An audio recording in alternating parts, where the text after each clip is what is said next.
नमस्कार, मैं अधिवक्ता उमेश सुमन आज आपके मध्य यूएस लीगल चैनल को काइंडली लाइक करें, शेयर करें और सब्सक्राइब करें। आज जो जानकारी मैं आपके मध्य रखूंगा वो जानकारी है अर्नब गोस्वामी को सुप्रीम कोर्ट के द्वारा जमानत और उन्हें सुप्रीम कोर्ट के द्वारा रिहा किया जाता है और उन्हें जो ये उनके खिलाफ एफआईआर हुई, ये केस 2018 में हुआ था जब इंटीरियर डिजाइनर अर्नब के द्वारा आत्महत्या और उनकी माता के द्वारा आत्महत्या की गई। उसके तहत उनके खिलाफ आत्महत्या और उकसाने के केस में उन्हें बॉम्बे पुलिस के द्वारा उन्हें पकड़ा जाता है और उन्हें न्यायिक हिरासत में लिया जाता है और उसके उपरांत अर्नब गोस्वामी के द्वारा बॉम्बे हाई कोर्ट में याचिका दायर की जाती है और वो याचिका भी हाई कोर्ट के द्वारा खारिज की जाती है और उसके उपरांत इसमें अर्नब गोस्वामी के अलावा दो और भी आरोपी है, अभियुक्त है और इसके तहत इसके बाद अर्नब गोस्वामी ने सुप्रीम कोर्ट में याचिका को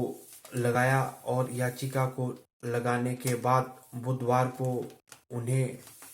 जमानत और कोर्ट से रिहा किया जाता है और इसमें सुप्रीम कोर्ट ने डायरेक्शन की गई कि भाई 50,000 का मुचलका भरा जाए और ये मुचलका जेलर के द्वारा जेल के अंदर भरा जाए और उसके बाद इसे निचली अदालत के लिए फॉरवर्ड किया जाए। और इसमें जो न्यायाधीश रहे जस्टिस थे चंद्रचूड़, उन्होंने कहा कि किसी की स्वतंत्रता को करने के लिए सुप्रीम कोर्ट को एक डायरेक्शन देनी होगी, क्योंकि आप किसी भी व्यक्ति को अननेसेसरी हिरासत में नहीं रख सकते। स्वतंत्रता को पाने के लिए और स्वतंत्रता की रक्षा के लिए सुप्रीम कोर्ट का एक बहुत बड़ा योगदान रहा है। और उसके अलावा जो खंडपीठ ने एक बात और सामने लाई, उन्होंने सुप्रीम कोर्ट ने कहा कि महाराष्ट्र सरकार पर भी उन्होंने सवाल उठाए और कहा कि इस तरह से किसी व्यक्ति की व्यक्तिगत आज़ादी पर बंदिश लगाया जाना न्याय का मौखिक एक नेगेटिव एस्पेक्ट हो सकता है।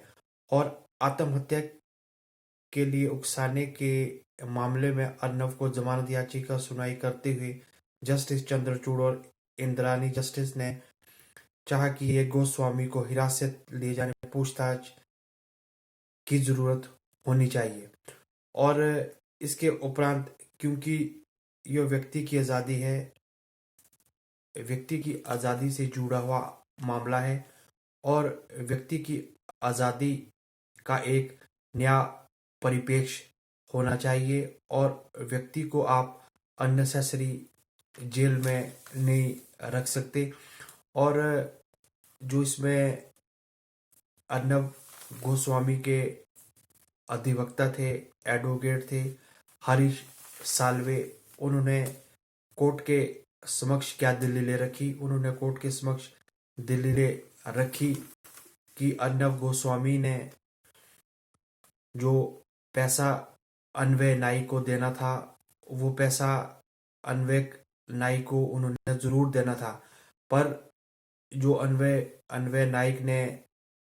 उनकी मौत हुई और उनकी माता की मौत हुई, वो मौत एक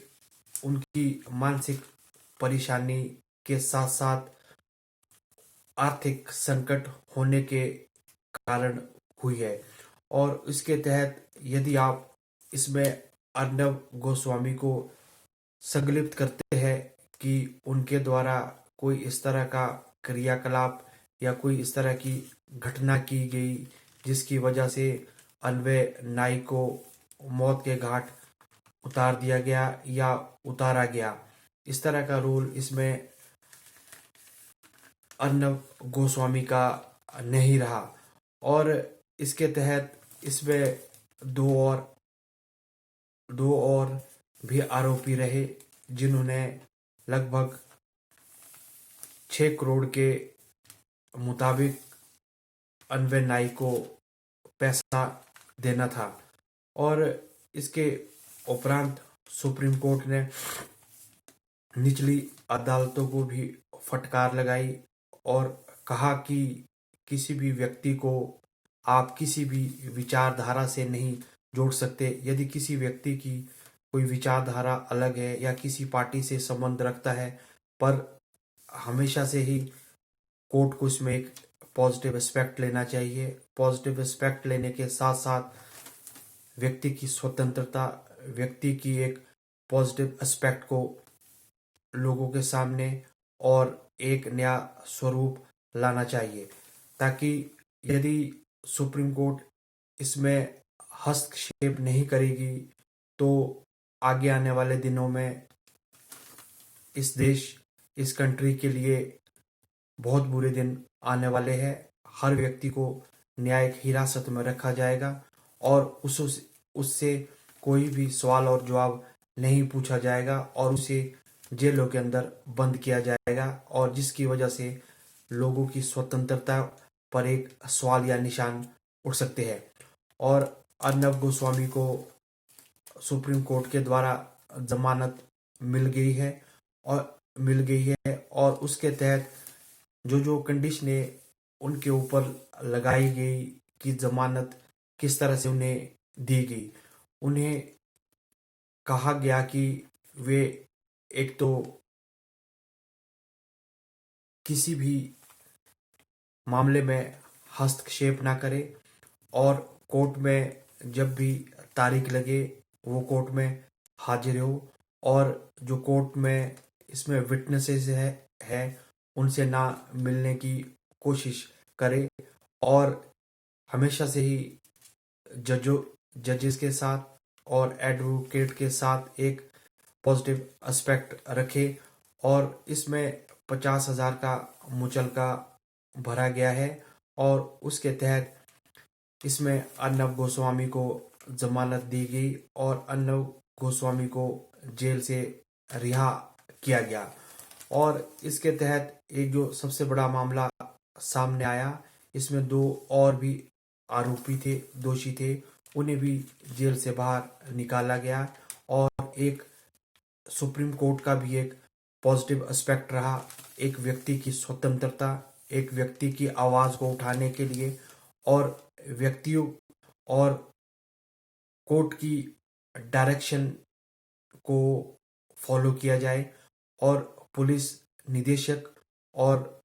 पुलिस सुप्रिटेंडेंट को भी डायरेक्शन दिया गया कि भी वो इस मामले में नया एस्पेक्ट सामने लाए और नए नए दलीलें पेश करें। धन्यवाद।